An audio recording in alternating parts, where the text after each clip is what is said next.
Morning. What's this? What is this? I got like an antenna. What is going on there? Anyways, good morning. Well, welcome to a little tea time togetherness here on Friday. I'm in my new space. I'm sitting on this most comfortable stool today. It's working out where and how I can pop on because I have so much has been happening this last little while. And today I wanted to come on and talk about dream space healing. Uh, what exactly is it? Why do we heal within that space? Or we have these epiphanies in that space? Or we have these experiences in that space that we don't have in our 3D realm? So who am I? First off, my name is Hilary Raven Porter. I'm an integrative healer and an ascension guide and mentor. I dabble within the subtle energy realms, more like deep dive. I guess it's not quite a dabble. And through such things as esoteric acupuncture, Tamiana crystal healing, plant spirit medicine, and I'm also a spiritual intuitive, so I get lots of channeled guidance coming through as well. And I like doing tea time togetherness. Gives us a chance to connect. Today I don't really have tea. I mean, it could be a tea if I warmed it up, I guess. Anything can really be a tea. Warm, liquid, iced tea, so it doesn't even have to be warm. Ginger Soother was my choice for today. We popped into Market Garden on our way over here, and I'm kind of in love with this. So there are some things within 3D realm that are pre-made. Some people are very huge proponents of you have to make it all yourself.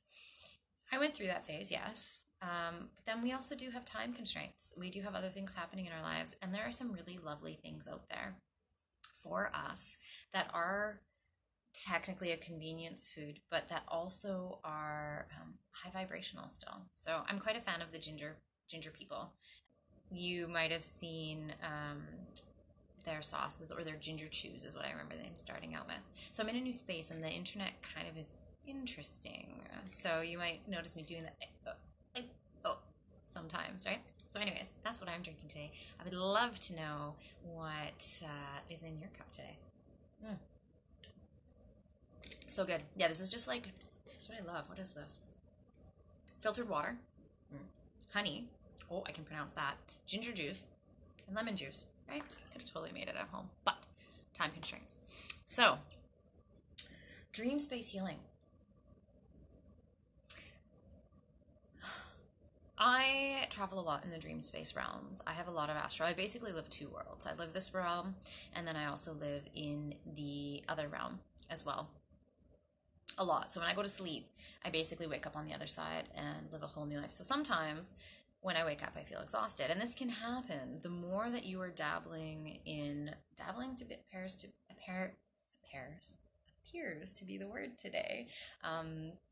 But the more you dive into the spiritual realms and the more you are increasing your vibration, the more you can do healing or have healings happen to you, through you, within the dream realms. This includes lucid dreaming.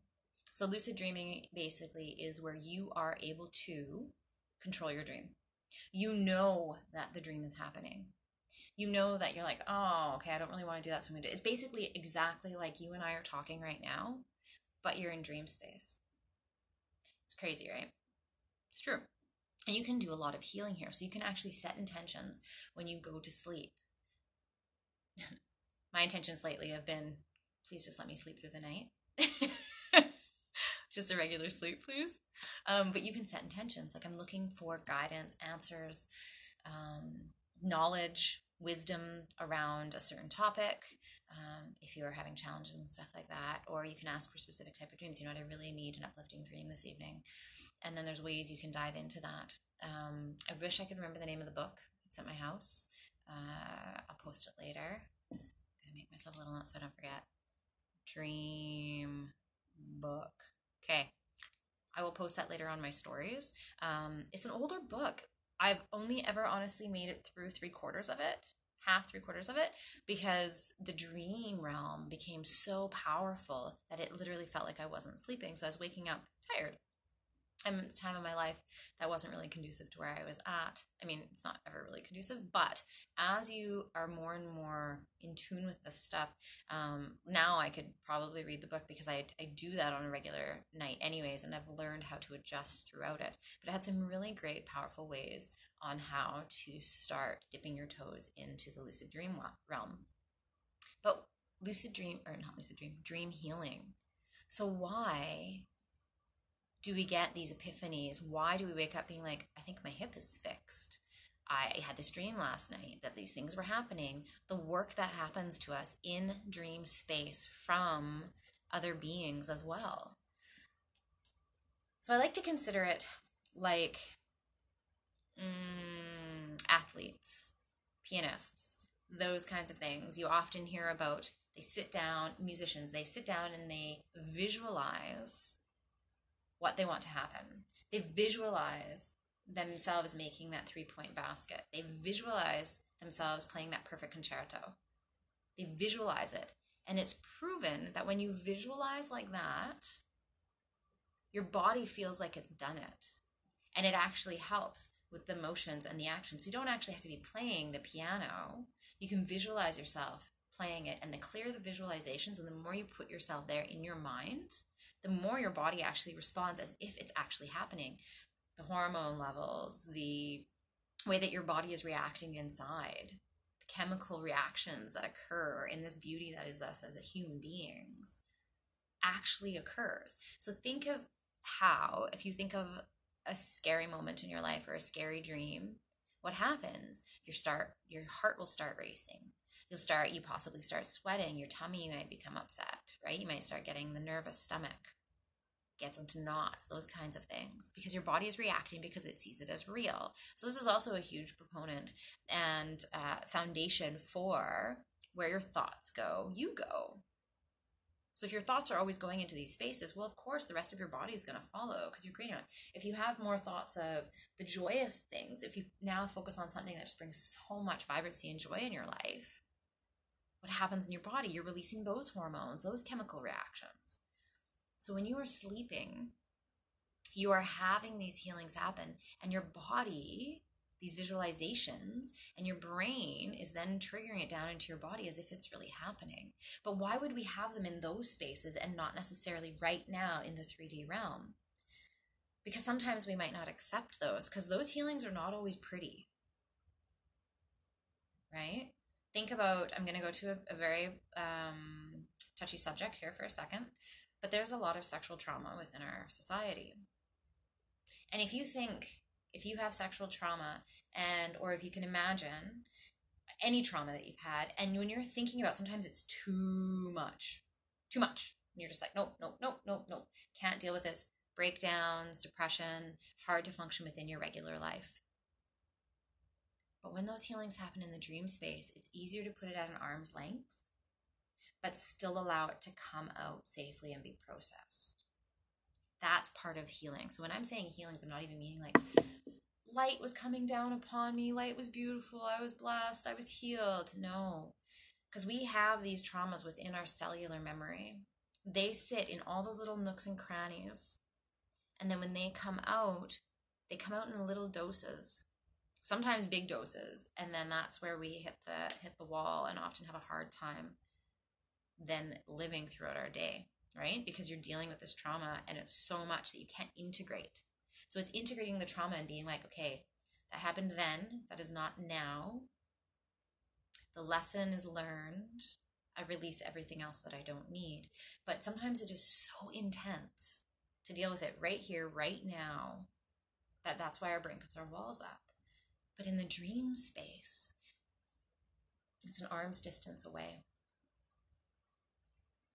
But our body still takes it as though it is happening. Because you think, how many times have you woken up? Let's say you have a horror dream, nightmare, I guess is the word, a horror dream. You have a nightmare and you wake up and you're like, oh, I can't believe that happened. Oh, it's okay, it was just a dream. So it's a way for your fetch, your thinking mind, to process what is happening, what is being released from your body, but in a safer way, but still allowing the healing to happen. It's like taking drop dosing of the tinctures, but of the release of your cells. Another way to think of it is, so if you're doing, like on a physiological level, if you're doing a metal cleanse, right? If you're doing a heavy metal cleanse, if you do it too fast, you make yourself really sick. Same thing. If you are losing a lot of weight really fast, you can get really sick because a lot of chemicals are stored in the fat cells. So if you lose a lot of weight, what's happening? Where do those chemicals go? They get released. Well, now all of a sudden your liver and your kidney and all those other processes are getting overpowered by all these chemicals. They have to process. So you need to do it slowly so that you can integrate these changes and release what needs to be released. Now translate that into your dream space. Processes, small, releasing small amounts so that you can handle them, you can integrate them. You can look at it, and yes, sometimes you're like, that was just a dream, don't need to think about it. Put it back in the box for a little while. But it's been released, and you've been able to process. Even if you put it back in the box, that little tiny fraction has been processed. That's a step forward. I like saying a step forward because really you're not going backwards. How else can we rephrase that? That is a step closer to the truth that is you, without the expectations, assumptions, and traumas that get attached. Next time it comes up, that's one, and then you're like, nope, still putting it back in the box. It's still a little percent, because we have so much healing happening on the subconscious level, in the background, dream space. Let's see if there's anything else I wanted to say about that. Yeah, so how does this relate to astral realm lucid dreaming? Say there is something you're just like, you know what, this is really challenging. I really want to move through this. Maybe it's not even ultra challenge, but you're like, you know what, it's impeding my life. It's a pattern I'd like to change. I don't like this pattern. This pattern does not feel aligned with my truth of expression. Not at all. So that's, you know what? Nope, I want to change this. But I don't know. I've tried everything within this realm. Or not quite sure I'm ready to change in this realm. Or I don't even know how to change it in the 3D realm. That's where lucid dreaming comes in. And you can put it into the ethers because you're still able to control the dream, but you are able to connect to the different tiers of density of beings that we have connection to. And that is the easiest space to connect to them. So dream space healing. I'd love to know, can you lucid dream? How did you learn to lucid dream? If not, are you interested in more about lucid dreaming and how to get to that state to increase your healing potential, to increase your alignment potential, to just unlock your potential because you have it in you. It's there. It's already shining. You just have a couple layers that have been added. Okay. I'm off now. Thank you so much for Tea Time Togetherness today. I will talk with you soon. I'm actually going to be popping over and doing a couple of things here because there's something special for June coming. Okay, so much love and stardust, and I will talk to you soon. You know where to find me if you need me.